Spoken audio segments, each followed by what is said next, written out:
Section 1. You will hear a student inquiring about parking facilities. First, look at questions 1 to 4. For each of the questions, 4 alternatives are given. Decide which of the alternatives, A, B, C or D, best fits what you hear on the tape, and circle the appropriate letter.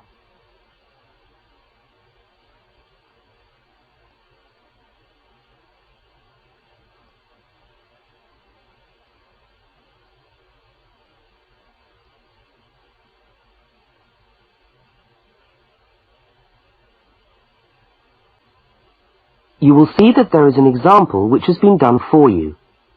On this occasion only, the conversation relating to the example will be played first.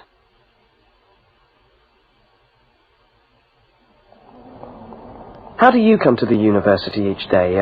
Train or bus, or do you have a car? Oh, I always walk. I haven't got a car, and anyway, I live quite close.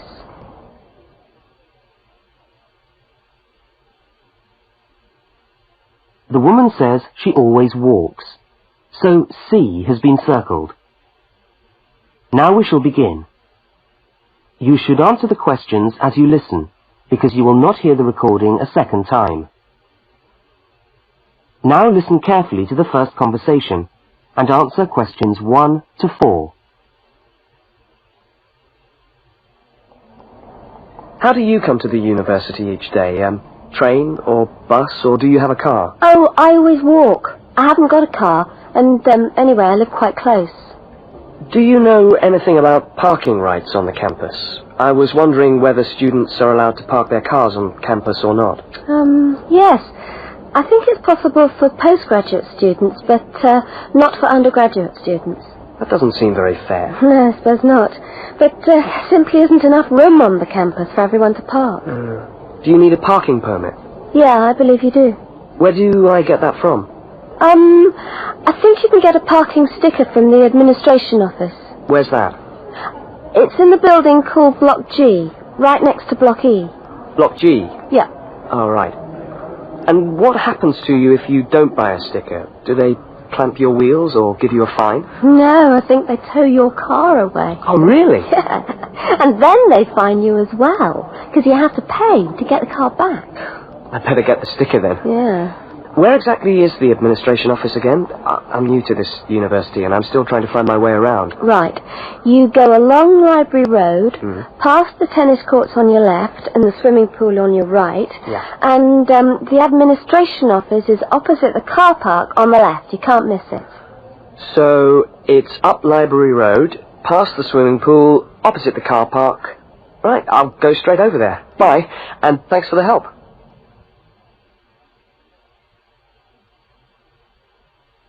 Now you have some time to look at questions 5 to 12.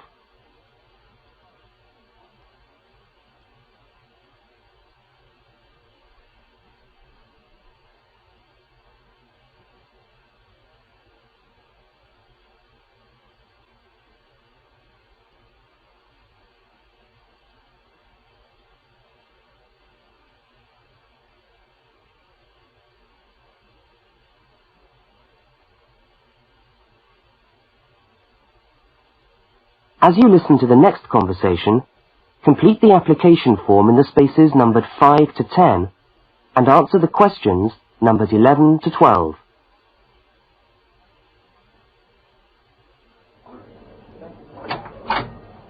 Good morning. Can I help you? Yes, I was told to come over here to get a parking sticker. Is this the right place? Yes, it is. Are you a postgraduate student? Yes, I am. Okay. Well, I'll just need to take some details. Your name?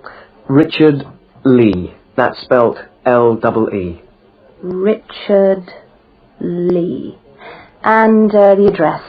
Flat 13, 30 Enmore Road.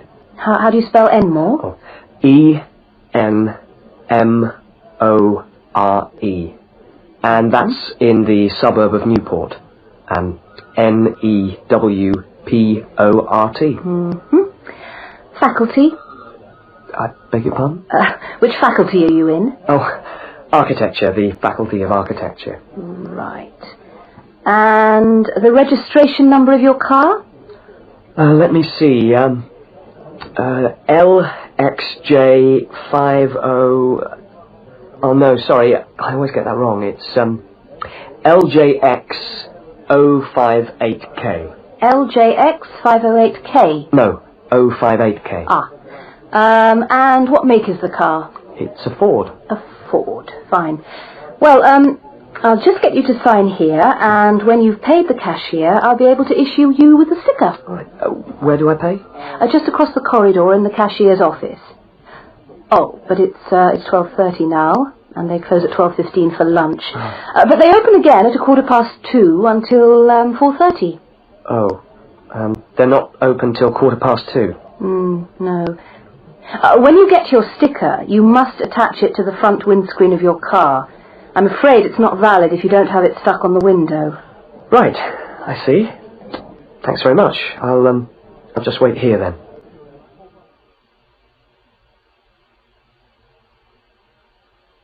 That is the end of section 1. You now have half a minute to check your answers.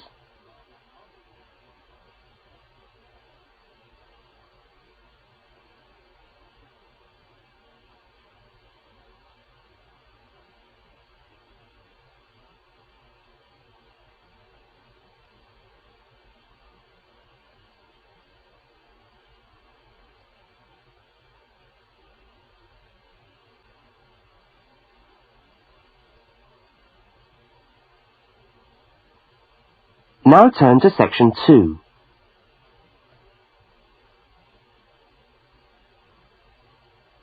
Section 2.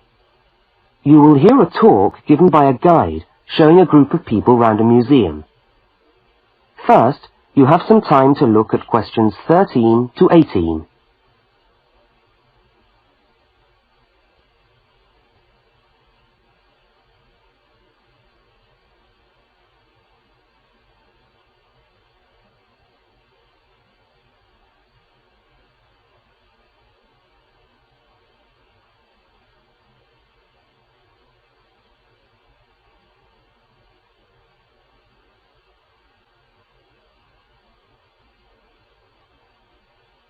Now listen to the guide and complete the notes by filling in the numbered spaces 13 to 18.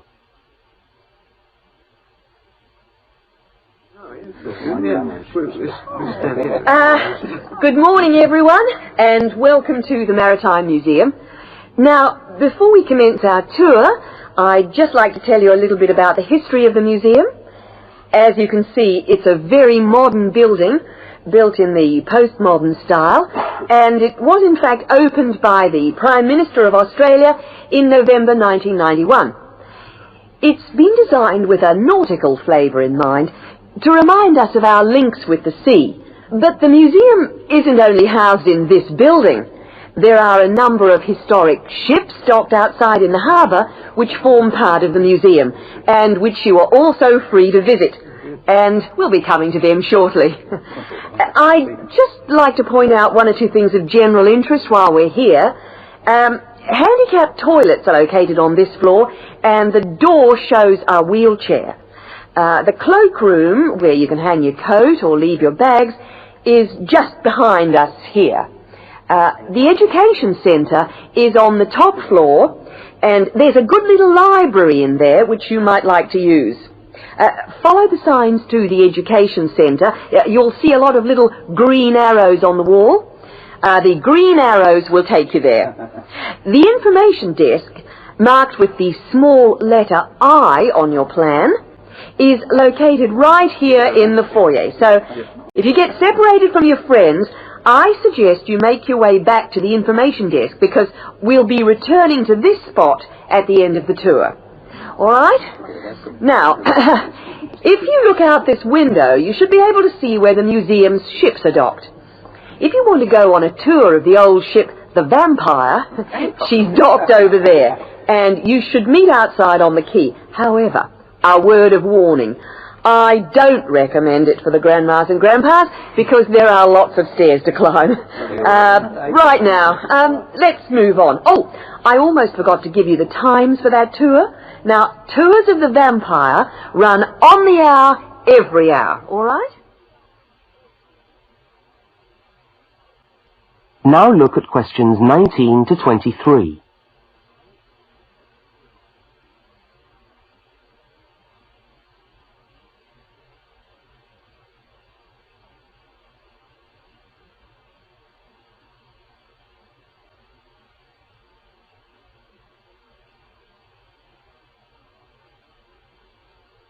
As you listen to the rest of the talk, complete the notes in the numbered spaces 19 to 23.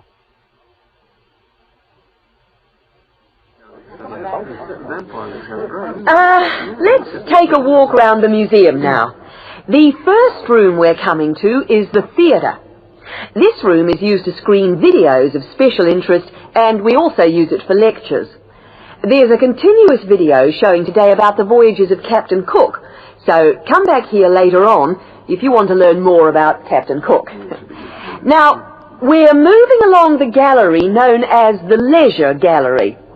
This is one of our permanent exhibitions, and here we try to give you an idea of the many different ways in which Australians have enjoyed their time by the sea. Surfing, swimming, life-saving clubs, that's all very much a part of Australian culture. At the end of this section, we'll come to the picture gallery, where we've got a marvellous collection of paintings, all by Australian artists. I think you can buy reproductions of some of these paintings in the museum shop. They're well worth a good look. Now, we're coming to the Members' Lounge. Now, as a member of the museum, you would be entitled to use the Members' Lounge for refreshments. Membership costs $50 a year or $70 for all the family. So it's quite good value because entry to the museum is then free. And down at the far end of this floor, you'll find the section which we've called Passengers and the Sea. In this part of the museum, we've gathered together a wonderful collection of souvenirs from the old days when people travelled by ship. You'll find all sorts of things there. Old suitcases, ship's crockery, first-class cabins decorated in the fashion of the day. Just imagine what it is when people travelled by ship. You'll find all sorts of things there. Old suitcases, ship's crockery, first-class cabins decorated in the fashion of the day. Just imagine what it must have been like to travel first class. Now, I'm going to leave you to walk around the museum on your own for a while, and we'll all meet back again at the information desk in 3/4 of an hour's time. I hope you enjoy your time with us at the museum today. Thank you.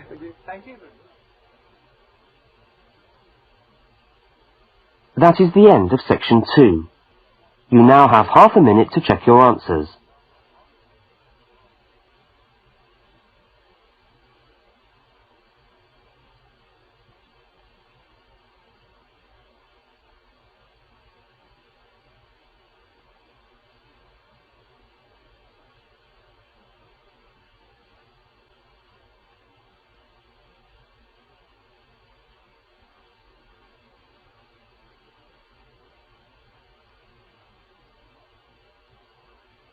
Now turn to section 3.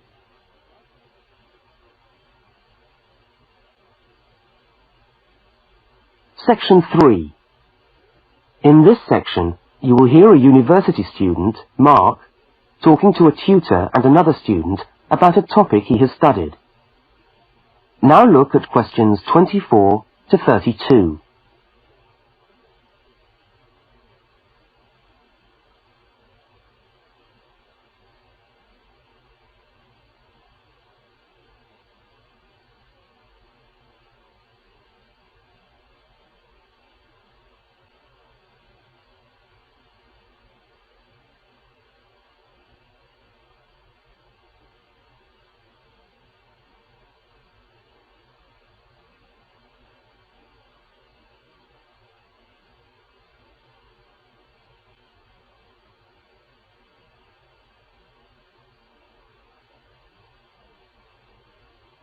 Now listen to the conversation and answer questions 24 to 32. Okay, everybody. Good morning. Good morning. Morning. It's Mark's turn to talk to us today, so Mark, I'll ask you to get straight down to business. All right. Now, following on from what we were discussing last week in Susan's tutorial on approaches to marketing, you were going to give us a quick rundown on a new strategy for pricing, which is now being used by many large companies, known as revenue management, before we go on to your actual tutorial paper on sales targets. Is that correct? Yeah, okay, well... So, what exactly is revenue management? Well, it's a way of managing your pricing by treating things like airline tickets and hotel rooms rather more as if they were perishable goods. Yeah, I just tried to book a ticket yesterday for Perth, and would you believe there are 3 different prices for the flight? Right, and what was the rationale for that? Well, the travel agent said it depended on when you book and the length of the stay. Like, it's cheap if you stay away for a Saturday night, presumably because this isn't business travel, and even cheaper if you buy a ticket where you can't get a refund if you have to cancel. In that case, the ticket costs about half the price. You wouldn't think it would make that much difference, would you? Well, it does, and that's basically because the airlines are now treating their seats like a commodity. You see, if you want a seat today, then you pay far more for it than if you want it in 3 weeks' time. That seems rather unfair. Well, not really. When you think about it, that's just common sense, isn't it? Well, I suppose so. What this actually means is that in the same row of seats on the same flight, you could have 3 people who have all paid a different price for their tickets. And is this just happening in Australia? No, it's the same all over the world. Airlines are able to market a seat as a perishable product with different values at different stages of its life. Well, like mangoes or apples at the market. Yeah, it's exactly like that. The fact is that the companies are not actually interested in selling you a cheap flight. They're interested in selling the seats and flying airplanes that are full.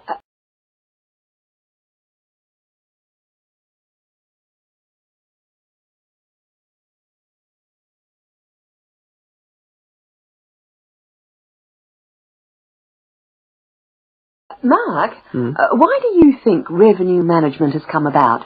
Well, as far as I can see, there are 2 basic reasons. Firstly, because the law has been changed to allow the companies to do this. You see, in the past, they didn't have the right to keep changing the prices of the tickets. And secondly, we now have very powerful computer programs to do the calculations, and so the prices can be changed at a moment's notice. So you mean 10 minutes could be critical when you're buying a plane ticket? Absolutely. That's right. Yeah. And I understand we've almost reached the stage where these computer programs that the airlines are using will eventually be available to consumers to find the best deals for their travel plans from their home computer. Heavens, what a thought. So the travel agent could easily become a thing of the past if you could book your airline tickets from home. Yeah. Are there any other industries using this system, or is it restricted to the airline business? No, many of the big hotel groups are doing it now. That's why the price of a bed in a hotel can also vary so much, depending on when and where you book it. It's all a bit of a gamble, really. Yeah, and hire car companies are also using revenue management to set their tariffs, because they're also dealing with a commodity, if you like. So the cost of hiring a car will depend on demand. Well, thank you, Mark, for that overview. That No was trouble. well researched. Now, let's get on with your main topic for today.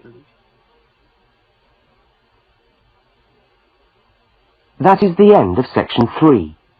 You now have half a minute to check your answers.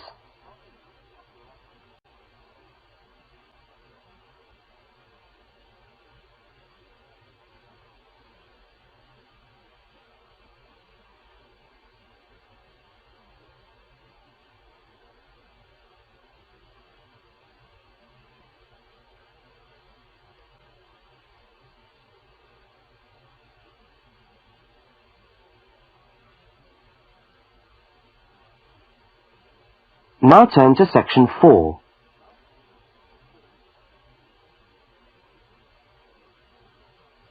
Section 4. You are going to hear a short talk on space management in supermarkets. First, you have some time to look at questions 33 to 37.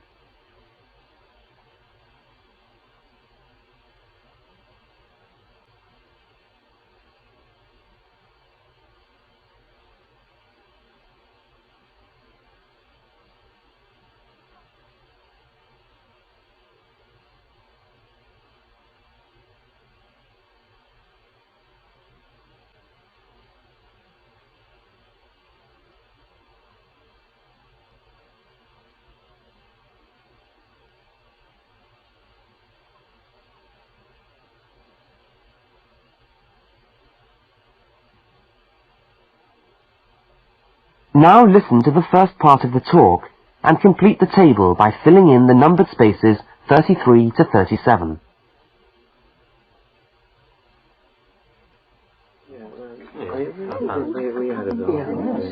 Good morning.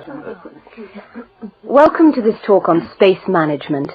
And today I'm going to look particularly at space management in the supermarket. Now, since the time supermarkets began, marketing consultants like us have been gathering information about customers' shopping habits. To date, various research methods have been used to help promote the sales of supermarket products. There is, for example, the simple and direct questionnaire, which provides information from customers about their views on displays and products, and then helps retailers make decisions about what to put where. Another method to help managers understand just how shoppers go around their stores are the hidden television cameras that film us as we shop and monitor our physical movement around the supermarket aisles. Where do we start? What do we buy last? What attracts us, etc. More sophisticated techniques now include video surveillance and such devices as the eye movement recorder. This is a device which shoppers volunteer to wear taped into a headband and which traces their eye movements as they walk round the shop, recording the most eye-catching areas of shelves and aisles. But with today's technology, space management is now a highly sophisticated method of manipulating the way we shop to ensure maximum profit. Supermarkets are able to invest millions of pounds in powerful computers which tell them what sells best and where. Now, an example of this is Spaceman, which is a computer program that helps the retailer to decide which particular product sells best in which part of the store. Now, Spaceman works by receiving information from the electronic checkouts, where customers pay, on how well a product is selling in a particular position. Spaceman then suggests the most profitable combination of an article and its position in the store. Now you have some time to look at questions 38 to 42.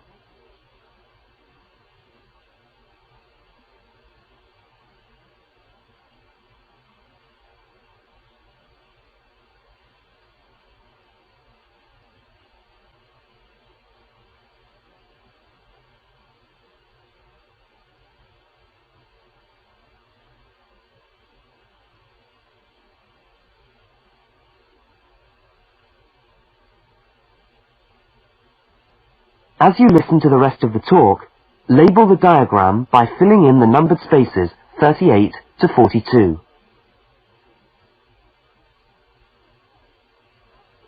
So, let's have a look at what we know about supermarkets and the way people behave when they walk down the aisles and take the articles they think they need from the shelves. Now, here's a diagram of one supermarket aisle and 2 rows of shelves. Here's the entrance at the top left-hand corner. Now, products placed here at the beginning of aisles don't sell well. In tests, secret fixed cameras have filmed shoppers' movements around a store over a 7-day period. When the film is speeded up, it clearly shows that we walk straight past these areas on our way to the centre of an aisle. Items placed here just don't attract people. When we finally stop at the centre of an aisle, we pause and take stock, casting our eyes along the length of it.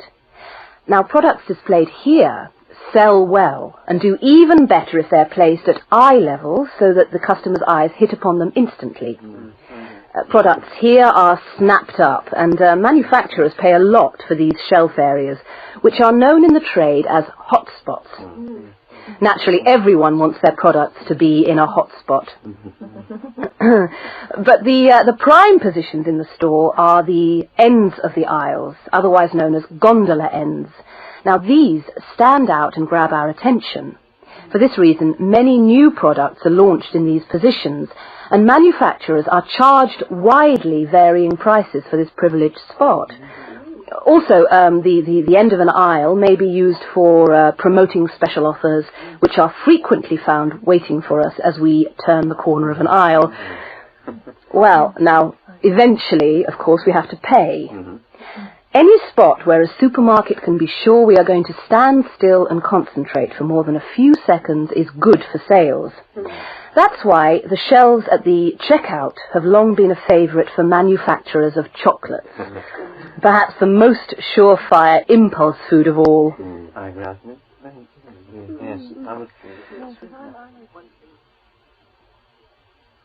That is the end of section 4.